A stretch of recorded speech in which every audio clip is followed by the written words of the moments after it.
Kính thưa quý vị, chương trình giao lưu văn nghệ các câu lạc bộ trong tỉnh và tỉnh bạn xin được bắt đầu.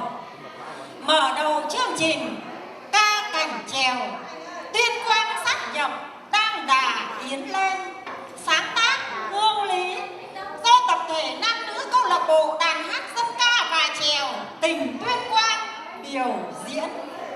Tiết mục báo cáo lên Trung tâm Văn hóa tỉnh và quý vị có mặt ngày hôm nay xin được bắt đầu.